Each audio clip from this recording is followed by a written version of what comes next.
Hello everybody, my name is Mariusz and we're going to talk here today about effective meeting facilitator. Agile is about collaboration and much of the collaboration happens in meetings. So this is why facilitation is such an important skill for every Agilist.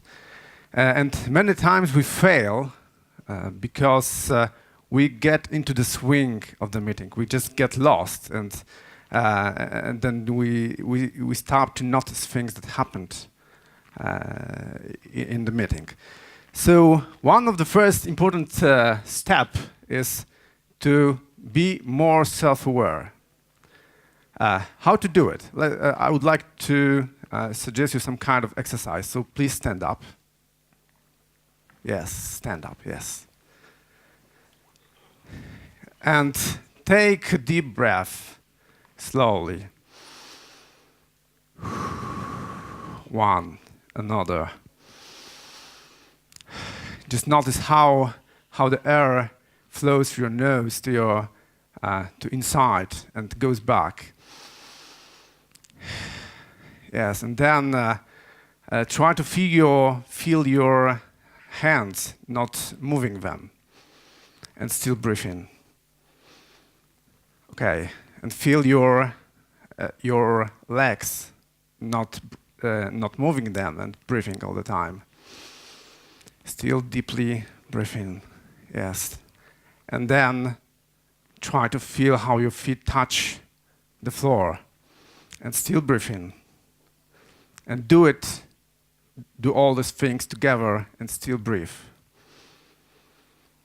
Yes, and this is the simplest way how to make more self-awareness in ourselves. But this is not enough. Just the next step is to become more aware of the environment. Please stand up again and just look around. Just look at the floors. Look at the walls. How do they look like? What is the color? What is the structure? Look at those speakers that are here. What's the pattern of the speakers? Look at the chairs, what they are made from, what kind of material they're made of. Take a look at people around and still breathe. Don't forget to breathe. Breathe deeply and look around. Look at the people, look how do they behave, what are their postures, what kind of mood they have, and still breathe. And now just look straight ahead. Yes, and still breathe deeply. Yes, we forget about it. So look straight ahead and try to see as much as possible, but still looking ahead. Okay, now you are more aware. You are more here, you are more now in this moment. Thank you, sit down. This is a very simple exercise you can do before any meeting that will help you to be more present in the moment. Okay, but awareness of the environment and ourselves is one thing. Another thing is awareness of a process. Of course, we should be aware of the process, but it's also good to make participants aware of this process. You can do it very easily. Just we can try to do meeting retrospective. Just reserve 5 minutes at the end of the meeting and ask people whether they like the meeting or they didn't like the meeting. If they didn't like it, so what can we change? How can we improve? Maybe there is some kind of a sprint review that takes 1 hour and a half. And there are people that are needed just for maybe 10 minutes. And they can't see the value of this meeting. So let's discuss about it and discuss about how can we organize it in a different way so that they can get more value from this. Or maybe then they don't have to be all the time in this meeting. You can do after meeting retrospective. If you are not satisfied with the flow of the meeting. Just sit down and try to analyze it. Maybe ask another person, maybe some kind of coach, another Scrum Master, somebody else, and try to analyze what happened and what you could change in the next time. Another thing that you can do, you can measure things. The simplest thing you can do, you can measure time, for example. If your team have long stand-ups, just try to show the timer. You don't have to do anything else, just show the timer. Try to draw some kind of a chart that will show how much time it takes day after day. And it's very likely that people will notice and will try to follow some kind of they start to notice and start to think about whether they want to change it or not. You can make satisfaction. You can measure satisfaction. The simplest possible way is just some kind of voting. Yes, do you like it? Not like it? It's neutral. If the simplest way how you can evaluate the meeting. So awareness of a process. This is another skill that is very useful.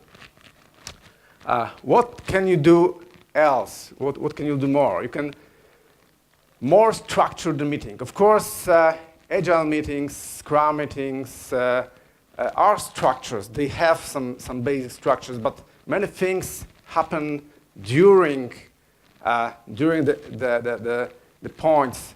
And sometimes it's more complicated. We can have some kind of agenda and some kind of problems that we can face during the meeting, but sometimes we can look at them more deeply. Maybe some kind of issue is a kind of conflict, and we may treat it as a conflict, and we can use a structure of solving conflicts in order to make more easily to discuss some things. I would like to show you an example. Conflict resolving hello world. In most cases, conflicts are in situations where people have different statements, want different things. So we start from statement A, statement B. They are in some way in conflict, and many times at this level it's not possible to solve this kind of thing. Of course, it's very important to express this statement, but we have to do something more. What we can do, the simplest thing is to ask a question: why is it important for you? I want blue because I don't like white. I want white color because I want a bright color. Now we have some kind of intent, some kind of need expressed, and now it may be easier to find a solution. We can suggest some solution, maybe pink. But there is still some kind of conflict because the first person also doesn't like a pink. Okay, the other person wants bright. So we can make another guess, maybe bright violet, and maybe they agree. So the point is to find an intent and try to solve, try to find a solution on this level. Okay, so here we have a structure for conflict solving, the basic structure for conflict solving. And we can even organize meetings around this structure. If we have two groups that are in the conflict, we can treat it as a steps. So the first step is that one group expresses their statement, and another group try to paraphrase it, how they understand it. And then the second group talks about their statement, and the first group paraphrase it. The next step is to express the intent, and the other group paraphrases, and so on and so on. So this may be the steps of the process that you can facilitate the people through. Of course, there are many situations when it be difficult, but for sure it can help. if you want to look for more structures, because this is one example of the structure, you should look for them in game storming book, for example, or innovation games, or sites that are related to these books. Game storming, innovation games for structures. What else can we do? Sometimes we face the problems that repeat meeting after meeting, that are repeatable. And in this situation, it's good to get the team and try to set some basic rules. For example, if in the special team there are people that talk simultaneously, it's good to set some kind of rule. For example, only one person is talking. And we may introduce some kind of a token, for example. Another example of the rule, for example, when we have some kind of a conflict, we can set the rule that when one side of the conflict says something, explains something about their perspective, the other side listens to it, and at the end paraphrase it. This is very important in such situation. So we can set such kind of a rule.